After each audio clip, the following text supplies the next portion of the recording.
So it's time to start thinking about putting this whole thing in a box. I've decided to go big. It's not a compact design at this point. It could have been smaller, but I was going for ease of build. So why not embrace that? It's going to be a nice big box, plenty of room for me to fit all the controls. I've only built 2 or 3 of these. This was the first copper box I made. You can see it's unfinished. I haven't got a lid on it yet. I keep meaning to sort that out, if only to figure out how to do that. This is the Soda Smoke radio that I put in a box. It's got a PTO here, mixer, bandpass filter, diplexer, 2 different audio filters that I put on a switch on the front. RIT, I added a RIT control, which I think is essential. This is an RF attenuation and a volume. This was for the transmitter, but as I may have previously described, I abandoned that up in here because I was running out of space. But anyway, this is the box I made. What I did was I cut up copper board. Actually, I scored it with a knife and then snapped it mostly for this one, and then I sprayed it with a lacquer. That worked okay, although there are dark spots appearing which I don't understand.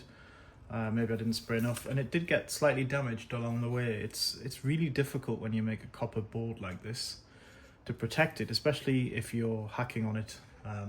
And this was very much a prototype. You can see from the insides it's had a lot of work done on it. So yeah, I mean, it, you know, as an interesting looking object on a shelf, I think it's good, and I use this all the time still. Actually, it's a very sensitive little receiver.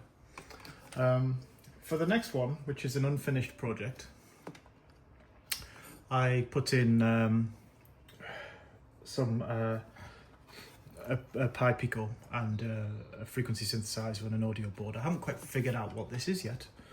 It may well be a universal test widget with an oscillator, a transmitter, a beacon, an RF monitor, all that sort of thing. I haven't decided. The other option is it might end up being a Magic Band transceiver, or it might be the experiment for the radio I really want to build, which is a software-defined one that will come at some point later.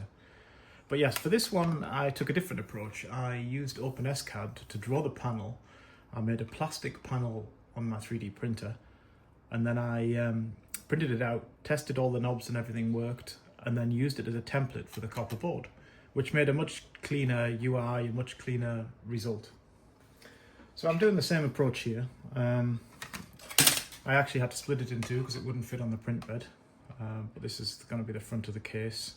And I had a lot of text here. I had thought initially, why not just make the text see-through, and then I would then the copper would shine through and it would look quite nice. The problem with that is the printer really struggled to print this. Obviously there are obvious problems with, for example, the islands inside the letters. They end up with being tiny little pieces of filament on the print bed, and that was never going to work very well. I could have created some kind of network to hold the center pieces in, but I was very quickly getting the impression that even though my printer's great, for this kind of level of detail it was never going to look very clean. I had even worked on a cool kind of zigzag connection point in the middle to hide the fact that I couldn't print this on the bed. Once I designed it, I realized that it didn't fit on the print bed. I had to do something else. So what I'm going to do instead is I've done this. I've actually put a little bevel on the back here, so the board itself can fit inside the bevel when I'm lining things up and using it as a template, which is probably a step too far. But it's great because it allows me to, you know, check that all my connectors fit. This is going to be a frequency counter. I decided I couldn't live without one, and I didn't want to put an external one in, so I've bought a very cheap counter off Amazon, which will come today, and we'll see if it works. So yes, that's the layout there. I'm going to try to do text like I did here. So instead of printing on the filament, which is quite difficult, I'm going to make a strip that will glue or screw onto the copper board with the labels on it. I didn't do labels here because I I know what all the buttons do. And I quite like the clean look. But I've got this itch to actually try and label something up. So that's what I'm going to do. I can make a long tag, use the same template so that I align all the labels up in the right place. And hopefully that will look okay. But yes, so for the front panel, I'm just waiting for the frequency counter to be able to fit that. Once I've done all of that, I can start drilling it up, fit it to the front here.